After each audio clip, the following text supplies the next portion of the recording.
News with Gina. The news with Gina Grad. Sorry. Well, starting some very sad and surprising news, TMZ and other outlets report that Luke Perry, the TV heartthrob who rose to fame on Beverly Hills 90210, has died after suffering a massive stroke. Luke passed away Monday morning at St. Joseph's Hospital in Burbank here in L.A. According to his rep, Luke was surrounded by his children, his fiancée, his ex-wife, his parents, his siblings, close friends. As TMZ reported, he was rushed to the hospital last Wednesday morning after suffering the stroke, and his rep said doctors had sedated him, hoping to give his brain a fighting chance to recover. But apparently the damage was too extensive. And one little, I don't want to call it a happy note, but we will be able to see him in an upcoming movie. He is in Quentin Tarantino's Once Upon a Time in Hollywood. But what? Yeah. I'm telling you how much I love Tarantino movies. This is super sad. And I posted a picture. I don't know if Kaylin has it, but he was a really big friend of the show on Mark in the Morning because he and Mark Thompson go way back to Mark and Brian days. He came in all the time. He was at our anniversary show. He was awesome. This is really sad. I never met him. He always seemed like a good guy, and it's sad, and it's also weird as you get older and you start. Bill Fichtner, you've probably run into this. Once in a while, you'll try to keep up with some old guy, Vic Wilson. Yeah, man, that guy was great. I met him at the Groundlings. Super funny guy, good looking dude. Blah blah blah. And then you go online. I don't do a lot of this, but I go, wonder what Vic's up to. And it's oh, he died 2 years ago. And it's oh wow, he's younger than I am. Weird. I've looked up a lot of people. Early 50s, late 40s. Luke Perry's 52. Yeah, it's sad, and it's also what happens. In the past, I don't think you knew about it so much. Now it's all out there and in front of you. And Dr. Bruce is on line 3. Dr. Bruce? Greetings. Greetings. So this stroke, we wanted to get professional medical opinion on this, and do you know any doctors? And no one else was available. But Dr. Bruce, the stroke that he suffered. So I was my question is, well, what happened? But the other one was who called the ambulance, and how does it work, or what do you know about the situation? And what are the signs to look for in case this is happening to somebody you're in the room with? Right. Okay, so a stroke is death of brain tissue by one of two mechanisms. That's inappropriate, Brian. Inappropriate. Here we go. Are we done with the abuse? Yes, we are. So either a clot or a thrombus, or a hemorrhagic stroke or a bleed.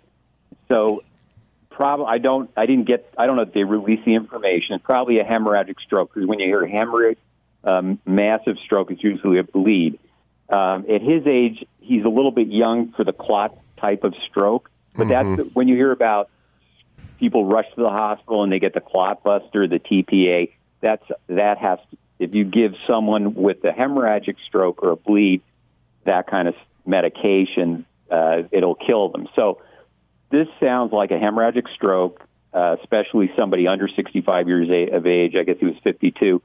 And what you think of is either high blood pressure causing rupture of an aneurysm, or something called an AVM, an arteriovenous malformation. So I don't think they released the cause in his case, but I can guarantee it was a bleed into the brain, a massive bleed, in which case they'll put you in an induced coma or hypothermic state. How do they do the hypothermic state, where they literally put you in a ice tub? Gradually cooling down the body temperature. And would somebody have found him and called 911, or would he have been able to do it on his own? No. Well, they implied initially that he was resting comfortably or something like that. But when you have a massive stroke, you suddenly lose consciousness. Now, the typical stroke symptoms are either, loss of function of a limb, or slurred speech, or drooping a portion of the face. And those are usually if you have a blood clot that's released usually from the heart is a situation, a thrombotic or a clot-induced stroke. You have you don't pass out, you don't lose consciousness, you have suddenly loss of function. Can't speak, slurred speech. But a massive hemorrhagic stroke, it's usually you have an aneurysm that pops. You have a suddenly increased intracranial pressure. You go into a coma. He probably fell down, lost consciousness. Would you guess that he had high blood pressure? No, I'd guess that he probably, cocaine, methamphetamine are the first things that come to a doctor's mind. Working in the emergency room, when you have a younger person with a bleed, they used a stimulant, the blood pressure went really high, and an aneurysm is basically a balloon-like malformation in an artery, and the blood pressure goes too high, and it pops. But I never heard of any history of him and drugs. That didn't mean I would have. Right, but I'm just... exactly. And I was going to say exactly. There's no history of that with him. I'm just saying, as a physician, when you hear somebody at this age having a stroke, you think of that, or an aneurysm, or what they call an AVM, an arteriovenous malformation, where the arteries and veins have an abnormal connection, and it tends to be a weakening. All right, so they'll do an autopsy on a case like this, right? Absolutely. All right, Spaz, are you coming out on Sunday? I don't know. What are we raising cars? What Sunday? Peterson Museum. Oh, I wasn't invited, but I'll consider this an invitation. Yes, I've invited you to pay retail by purchasing a ticket online. I'll be there. I'm sure that it will improve the... Okay, so I'll see you guys Sunday. Check stuff up. I like when he checked off I like when he lost interest in his own thought. So charming when he does that. I do. All right. Well, Luke will be missed. And I didn't know him, and I wish I'd gotten a chance to meet him, but he seemed like a great guy by all accounts, and very sad. Yeah. Only because it's tangentially related to actors passing for their time. Mr. Fichtner, did you know Heath Ledger well? I know you're in the obviously a super iconic scene with him. Did you get to know him well on set, or... before that, maybe? Just in the 2 days that we worked on that, which were the first 2 days of production on the film. Wow. Was the film shot in order? No, but as the story goes, or my understanding of it was, Chris Nolan wanted to shoot that scene in the bank first, and they shot it with an IMAX camera, which I believe is the first time that a theatrical scene was shot with an IMAX camera. It's a tremendous scene. It kicks off the movie as such a gauntlet throw. And we're watching it now. Yeah. He wanted to shoot this scene first in the film because he put the scene together, or Chris told me this, and then used this particular scene for the months afterwards to, this is what he played to represent the film. Yeah. He didn't cut like another trailer together. It's a great scene. He used this scene. It's such a ballsy filmmaking move to have you be the star of the scene, and then you're never heard again in the movie. See the bullets work in this that's movie. Right. Sure do. I'm going to watch this next Sunday or this Sunday with Sonny. Oh, what tremendous This movie's awesome.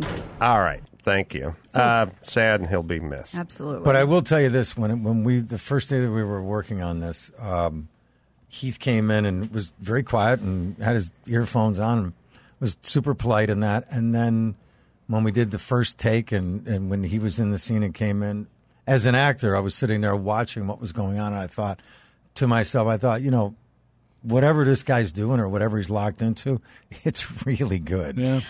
And it was really noticeable. Yeah. Yeah, and that was like day one. And I've always said how weird it is that it's been over 10 years since he's been dead, when it just feels like, we lost him, 2 years Has ago? Has it really been over 10 years since he's passed? Wow. Crazy. Mm-hmm. Yeah. Well, a new survey calls the iconic walk, the tourist Walk of Fame, obviously the Hollywood Boulevard Walk of Fame, as the worst tourist attraction in the entire world. The Hollywood Walk of Fame attraction. Well, it's not that. It's not the ground. We can't blame the ground. We have to blame the people standing on the ground, will. like all this weird, smelly SpongeBob, dirty homeless pajamas, guys. Spider-Man. Yeah. It attracts about 10 million people every year, according to the Chamber of Commerce. But the TripAdvisor survey, everybody goes to TripAdvisor for everything, seems to suggest that many people despise it. The site beat out Machu Picchu in Peru and Ocean Park, which is a marine mammal park in Hong Kong. What's wrong with Machu Picchu? People are not down. I think it's just overrun and probably not as kept up as it could be. According to the survey. Is there a McDonald's there now? I'm sure there's a golden arches right there on the top. According to the survey and TripAdvisor, the walk's detractors describe the 15-block Walk of Fame as completely underwhelming, so disappointing and unsafe. Here's a clip from the news story that highlights the CBS News Story that highlights some of the problems with the Walk of Fame. It's also weird, too, because, like, if you're playing Freddy Krueger, you got the glove, or if you're playing Aquaman, you have your trident. So it's like you have weapons with the crazy homeless guy, but we're not sure what to do. Look, if it's just crazy homeless guy carrying a sword, that's easy. But this is part of that costume, so now it's weird or more dangerous. Go ahead, sorry. This video of a brawl involving Mr. Incredible, Catwoman, and Chewbacca may be the most infamous example of things getting rowdy on the boulevard. Everybody out here like kind of trapping, trying to get some money. You got the CD guys throwing CDs in people's face, so that's probably part of the thing that's aggravating the people. The superheroes in pajamas are throwing down. Also, you have people defecating on the Trump star now. Like, you could slip in some of that. Like, it's in the background of that shot, too, is like, the learned Bible truth. Like, there's people yelling at you that you're going to hell. And they parade. It's quite a milieu. I just wrote this down because, unlike the great Bill-Fichtner, I did my 50-second appearance on Jimmy Kimmel Live last week. And I can't remember what I was talking about on this show, but Jimmy Kimmel's theater is right there. It's like it's right dead nuts center in the middle of all that, right? I mean, literally across the streets where Aquaman and SpongeBob and all hang out. And there were two buildings. So there's Jimmy's theater, and then there's just the sort of nuts and bolts building with the writer's room and all the bookers and all the supporting staff, the rear with the gear kind of that takes the circus has come to town, and there's so much support staff, And so I would constantly be walking from the one building to the next building because you're up in the writer's room over here, and then you go, we're eating lunch in Jimmy's office, and you go walk over to the other building or go to the stage where the rehearsal or whatever it is. And I used to just walk that all the time, and we'd also walk down to like the Coffee Bean and Tea Leaf or whatever's on the corner, the Starbucks, and I'd buy the writer's coffee.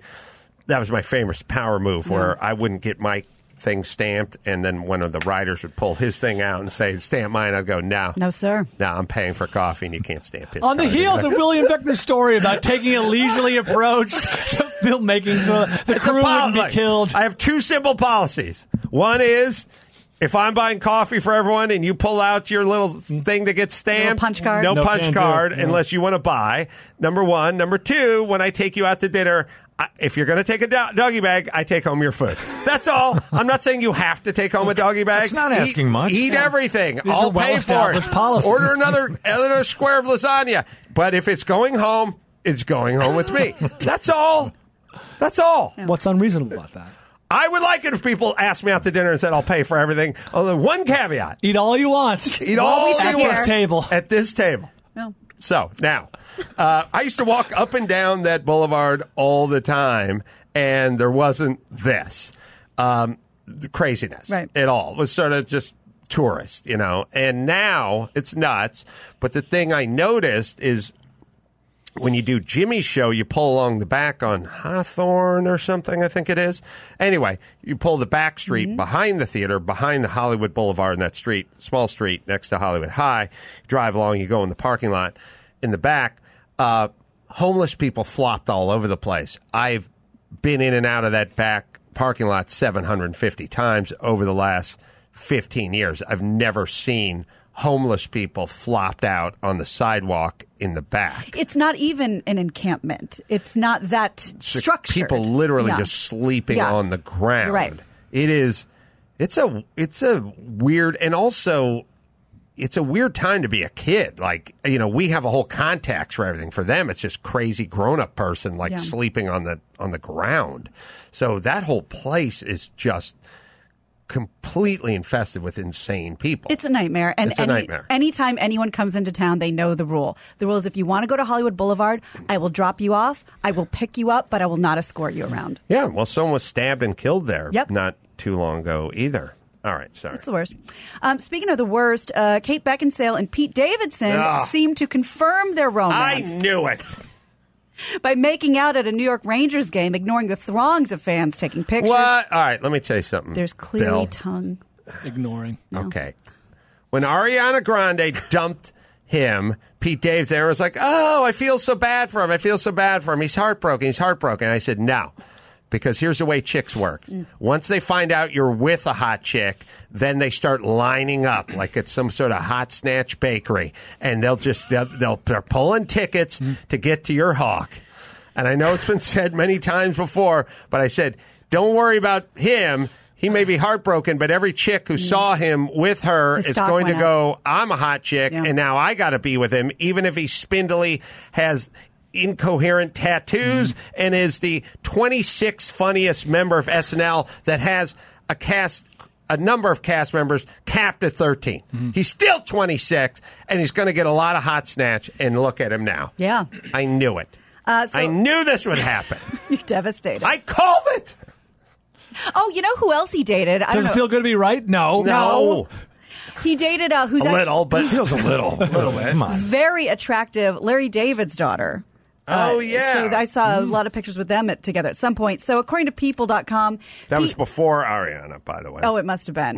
Pete and Kate struck up a romance at the Golden Globes at an after party and have been spotted on several dates ever since. That's Do they Larry have David's to daughter. make out at the, Rangers game with their tongues? Yeah, with a spotlight just right Front there. row. What are they doing? They know what they're Well, doing. who are they sending? Who's Or- this message? Who are we sending this message out to? Is that a favor that Pete Davidson asked of Kate Beckinsale to show the rest of us he is fine? I don't know. The Rangers didn't even win. Yeah. It's like, See? Yeah, they shouldn't be celebrating that with their tongues. That was the lone highlight. I'm just saying, who is she? Who's on her side of the ledger that she's sending a little message to? He may be going, well, I'm going to send this message to Ariana Grande. Fine. What's she doing? She's got kids, right? Oh, I don't know. Does she? She was married before, yeah. She could have a kid who's his age. Len Weissman. I think you already figured it out. Does she have kids? I mean, how many kids or how old are the kids? Definitely married before. I don't know. Do you ever need to make out with your tongue in public?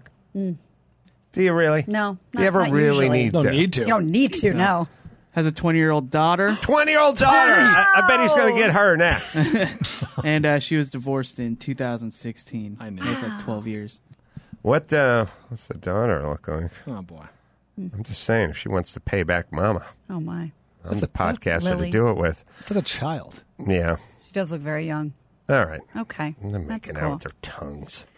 You got to hear this theory. So, Superfan Giovanni sent me this over a month ago about Kate Beckinsale, Pete Davidson. He writes, I've been following her Instagram posts. She ended up in the hospital with a ruptured ovarian cyst days after being spotted with Pete. Based on rumors about Pete, I immediately started doing the math. According to a podcast, Pete used to come on the show and show the whole gang on the podcast his horse dong. They researched ovarian cysts and sometimes sexual activity can cause rupture. No. So not only is Pete Davidson boning Kate Beckinsale, he destroyed her vagina with his giant dong.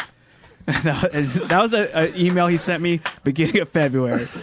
And she stuck around. Well, he's got the giant dong build. The giant dong build guys are gangly.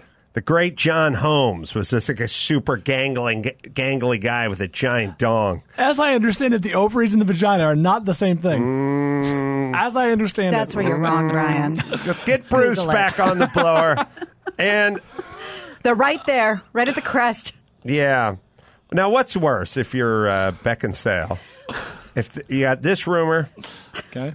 or there's the whole, remember the whole Farrah Fawcett, there's the whole Farrah Fawcett thing, I don't remember that. anal cancer, She did die of that. Yeah. Rectal. which is from getting rectal warts or whatever. Oh, I didn't know that. And then there was the whole great, oh God, let's see, Michael, Jackson, Jordan, Tyson. yeah, you got to keep going on this one. So sorry, Romancing the Stone. Douglas. Michael Douglas. Yeah. Mouth cancer. Yeah, He's a hero. Don't besmirch his good name. I'm just saying, there's a lot of this kind of stuff floating around out there. Yeah. So, William, Gio any might have, insights? Any insights? this is an opportunity to put your entire leg in your mouth. I love what you guys are doing with this. I think Pete can do that. All right. Easy. Sorry. Yeah. Good man. Okay, All right. let's move on. Yeah. Well, a New York man accused of faking his own kidnapping to avoid paying out a $50,000 Super Bowl bet was arrested this week. Robert Randall told authorities he was attacked in his car by two men involved in a Super Bowl squares pool. Can I say this? I was thinking about Bill and the movie Finding Steve McQueen, and I think one of the heist guys was a big Steve McQueen fan, and that was name he went under, I think, or something like that. Was it? The actor? Yeah, not the actor. I mean, the actor Steve McQueen, but yeah. Well, in this film, yes, he's a big Steve McQueen fan. And is there like you know how everything is just like cybercrime and Russian hacking, and it's like, are we going to have we'll have the straight up just MS-13 street murders like that'll Crips and the Bloods, like that'll never go out of style. But the other kinds of crime seems like it's all virtual now. Like there's going to be a lot because there's cameras everywhere and everyone's phone is triangulated and there's a whole digital footprint. Do you really think you could not be seen for 10 minutes in our society? Do you think you could go do a heist anymore? Like it doesn't exist anymore, right? I don't think you can get beat up and not be seen, as we've seen. Right. I mean, there's no physical, we can't pull off the physical stuff except for the crazy stabbings in the streets with the gangbangers. Like, that'll always be there. And the other stuff's just going to be all some sort of digital crime. But in terms of the good old-fashioned heist, I think you're right. No more Lufthansa. Right. Mm-hmm. So this guy, he said that he was basically threatened with a pistol and they stole $16,000 from him. He was kidnapped for 2 days and he was left tied up in his car. He ran this illegal payout pool where he made up names on the squares, hoping he'd win the pot. He just kind of tipped the scales in his favor, but he didn't win. And he had to pay out $50,000. Authorities said they knew something was amiss with the kidnapping story right away. Here's a clip of the state trooper. We're on the third day when we find him, but he's pretty clean shaved around his beard. A normal person that's abducted and has gone through something like that would be very, their heart rate would be high. They're very, worried, depressed, a lot of emotions that will be bubbling up. Okay. So that didn't happen for him, and he's 60. He's been charged with falsely reporting an incident and running a scheme to defraud, and things don't look good for him. I once, every time I show up at the Super Bowl party once over at Kimmel's, it was the buy a square thing. Mm-hmm. I didn't have any money, so Jimmy bought me a square, and I won like $1,600. Jesus! Paid him back his $100.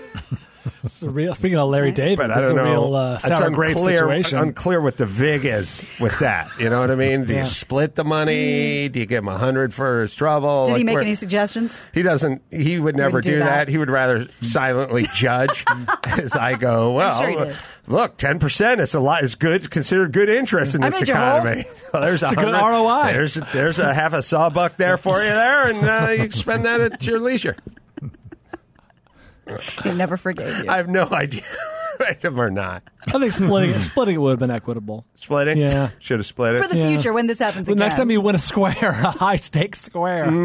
Oh, the move with Kimmel is you offer something generous, and he always tells you no. Yeah. This but is you really make your the offer. money. Yep, the offer's got to be It's like my move when I reach for my imaginary wallet when we go to eat. No. That's it. I keep my wallet in the car, but I still do let me get to that. And then he does it's kind of... You have a fake wallet you saved just for going out to dinner? It's the Jewish version of making your finger into a gun and putting it in the pocket of your sweat jacket. You know what I mean? Hands up there. See, boys? It's a kind of Jewish version of that. Not that a Jew would rob a bank with a fake pistol, but they might do the invisible wallet. Reach for the wallet. You know what I mean? Conway always called those the alligator arms. I can't reach my wallet. Yep. All right, Gina, sorry. Well, Volvo is taking the lead in addressing the dangers of speeding by imposing a speed limit on all of its cars, according to USA Today. So it is and it isn't. Here's basically what's going on. The Swedish automaker will limit its vehicles to 112 miles an hour, citing data from the National Highway Traffic Safety Administration, which finds that 26% of crash deaths come as a result of speeding. Not a Volvo. That's part of the query as well, is this Autobahn stuff? Like, who's driving a Volvo around SoCal and getting it over 80 miles an hour? That's why it feels like it's a little bit of a publicity stunt. Because some kind of metric thing or something? Why are we going in one? It must be 150 kilometers or something. Whenever you land on a weird number, there's always some metric thing. That makes sense. Be 150. It's probably 150. 150 kilometers. Yeah. 100 kilometers. Is that one? No. 62. So 90. No, that'd be 90. Oh, whatever. All right. Well, so, Volvos look good now, by the way. They finally got them kind of aesthetically worked out. I only think of Volvos from my childhood. We ride in the back of the Volvo with the friends who had the Volvo. I haven't seen a Volvo in many years. They're nice now. I've been hit 2 times in my entire childhood by 2 parents that were not my own in 2 separate Volvo station wagons. So what do you mean hit? Like the car hit you? No, whacked. Like parent turn around, smack you in the head. Okay, kind of thing. 2 in times, a Volvo. 2 Volvo wagons, 2 separate occasions. What do you? Is there a tie-in here? What do you think? Well, the Volvo wagon back when I was a kid, there was only one car that kind of claimed safety, and that was like a Volvo. So these 2 people were on the sort of the vanguard of like safety outside the car. Inside the car, they're beating the shit out of everybody. That didn't apply to inside the car. Most dangerous place in the world for a 9-year-old was inside the Volvo. Outside the Volvo's fine. So one was Roberta, and the other was Al Lewis from Munsters. Grandpa Munster. So those were the 2. Those are my claim to fame. You got smacked. It's as close as I got to celebrity from 0 to 34, which was I was whacked by. Your brush with celebrity, literally whacked me in the head. Well, the company spokesperson says this: because of our research, we know where the problem areas are when it comes to ending serious injuries and fatalities in our cars. And while speed limitation is not a cure-all, it's worth doing. Even if we can save one life. The company adds that it's also looking into ways to further speed limits in its vehicles in areas like school zones and hospitals. I don't know how that would work, but they're working on it. Well, the Big Brother's going to just take over everything. Like the shopping cart lock. Oh, my God. I hit one of those. What? I was leaving a Target or something, and I was just pushing it out the door. Let's la, and it went off. The scariest stores in the world, well, the more stuff they have locked up, the scarier. Like the more stuff where they're like locking up the razor cartridges and the spray paint, the chapstick and all this stuff. But the other scariest store in the world is there used to be an old version of the shopping cart lock, which is a piece of EMT tubing, a piece of conduit tubing that was like 10 foot long that they would hose clamp to the side of the shopping cart. So it's like we were pushing, would actually hit the ceiling, the door jam as you were walking out. Yes. With a big flag on top. 112 miles an hour, 180 kilometers per hour. 180. Okay. That's weird. Mm-hmm. Or so Google tells me. Mm-hmm. Can you go 112 in a Volvo? Oh, yeah. Yeah. Because I'm thinking of a very different Volvo, so that's interesting. All right. So NBA legend Kareem Abdul-Jabbar auctioned off hundreds of items from his Hall of Fame career, raised nearly $3 million for his charity. The NBA's all-time scoring leader held the auction to raise money for Skyhook, which raises money to help kids learn about science, technology, engineering, and math. The largest chunk of cash came from selling off 4 of his 6 championship rings. Care to guess? This one specifically, his 1987 championship ring sold for this amount. Wonder which ones he kept and why. 4 of the 6, did you say? 4, yeah. I didn't even know he had 6. He won at least 1 with Milwaukee and probably 5 with the Lakers. Yeah, one with the Bucks before he came over. So was the 86 the one that went for the most? 87, yes. 87. And then I have another one for you too. Gee, 87 went for the most. $215,000. Okay. I'll go a little higher, 250. 200. $400,000. There's a Showtime Lakers, you know. And a signed iconic. And a signed ball from his final regular season went for this amount. A signed ball from his final. Remember he did a farewell tour? I do. Everywhere he went, everywhere he got like a gift. But there are many balls from his final season, right? So maybe that'll tip you off that it might be less than the ring. She said tip off. It's got to be quite a bit less. It's got to be less because there's like literally hundreds of balls. 25,000? Okay. I'll say 20. I'll go higher. I'll say 40. Go higher, $270,000 for a ball. For a ball, a Wow. signed ball. He also auctioned off trophies and plaques and jerseys, but those were the big ticket items. I just paid $4,000 for one of Pete Holmes' cock rings. One of. Well, He's a collector, avid from collector. the 2019 season. So the current season? Yeah, but this is I think you got ripped off. Well, you do now. Right. Yeah. But get back to me in 10 years when my kids are hammered that thing and are going to college for free because Daddy made an investment early on. I used to Pete Holmes' hog. You know, we were talking about, what's his name from Pink Floyd buying that Ferrari GTO. Mason. Yeah, Nick Mason. He paid like $85,000 for a Ferrari GTO in like the 80s, and Al thought he was nuts. Paid way too much for that car. Now the car's worth $60 million. So that's going to be the same trajectory for me and Pete Holmes. Yeah, I mean, that's how I equated Pete it as soon as you Davidson's said cock it. ring is going to be. It's Well, going to Pete be Davidson. Yeah, sorry. Be the same changes thing. things. Yeah. Oh, what Pete I say? Pete Holmes. Either sorry. way, it's I was impressive. gonna say, that Pete is- Davidson. Sorry, I was It was watching the item Pete that Holmes. really caught my Right. attention. I was watching Crashing last night. Sorry. Yeah. Pete Davidson. Sorry. Well, stress is killing us. A new BYU study revealed that stress may be just as bad for our bodies as a very unhealthy diet. The researchers found that stress is even as harmful to the digestive system as junk food is, and it's even worse for women. Oh, women! I think 9/10 of what's going on in everyone's stomach and everyone's back is all sort of connected to this, or some version of this. Like everyone's got the stomach, and I'm allergic to this, and this doesn't agree with me, and I have to take all this stuff. And I think all the cures just sort of kick the can down the road, like they just kind of exacerbate things. All the Pepcid AC and all the because you're still Tums going to and be all. stressed. It's just a Band-Aid. Yeah, you're creating too much acid or too much whatever, and then you go, all right, well, throw some baking soda on it, put the fire out. Yep. You do, but you haven't eliminated the source of it. Yep. And also, like, people with their back and everyone's back and front, it's like it's all sort of connected to the brainstem, right? Yeah. Like, we're way too much of this, yes? Yeah, I mean, that's what it seems like. And do you remember my first year here when I gained 35 pounds? Sort of. That's what this, right when I saw this, I was like, yeah, I get it.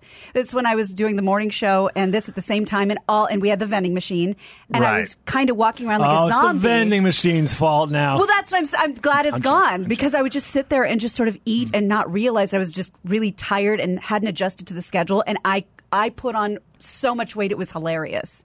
Later, not at the time. It's all, we started off by sort of talking about this, which is, everything is conspiring against us, our sanity, our diet, our mental well-being. It is going to be everybody's sort of full-time job to have a project, take a dog for a walk, watch The Matrix with your kids. Sure. Go online and buy Pete Davidson's cock ring on eBay. Or bid on it. Yeah, like literally, we are going to, like, we're at the point now where we're going to have to take a jar full of like popsicle sticks and just dump it on the ground and then go, now turn your phone off and pick it all up and put it back into the jar and put it in the right order. Like, we have to create games because we're going to get sucked into this screen and this thing and the news and all the humanity and everything else and all the crazy negativity and all the everything. And we're just going to start chewing on ourselves, and then we're going to mix that with all the fast food and all the diet and all the everything and all the fake news and all. And we're just going to go into our. We're just going to go insane. Yeah. You're going to have to make games. In the past, it was super easy. Get up, chop wood, make fire, cook stew. You know, it's like you just moved. You just had to. You just survived. We're now going to have to start imposing rules about, I'm going to walk there. I'm not going to take my car there. I'm going to shut my phone off. I'm going to go just stare at, I'm going to go hike up a hill, get to the top of the mountain and stare for a half hour before I come back down again. Like, we're just going to have to do that because everyone is going insane. Yeah. And everyone's stomach's a mess and everyone's back is a mess. Sick. And everyone's just a mess. Yeah. Absolutely right. I have a related question for our guest. How hard is it to maintain like a normal, healthy diet on set? Because you're on big sets with like, craft services, whether it's TV or movies. Like how difficult is that? Try to avoid it. I mean, I find it at Mom, between where the dressing rooms are and where the stage is, if I take the long way around the wardrobe department, I don't pass the craft service table. Chuck Lorre spares no expense. No expense. He does a great job. Food's over amazing. There. Yep. I just, listen, at my age right now, if I haven't figured something out about that, yeah. Well, also, they'll take it a step further. You'll just be standing there on set, and the chick will be walking around with smoothies. I just made you. She'll start handing you a smoothie, and you'll go, no, and she'll start dumping it down your throat, massaging your throat. Like foie gras. Get the funnel out. We got to do this the hard way. Pinches your nose. That's right. I mean, it's not just about avoiding it. It'll come It'll find you. to you.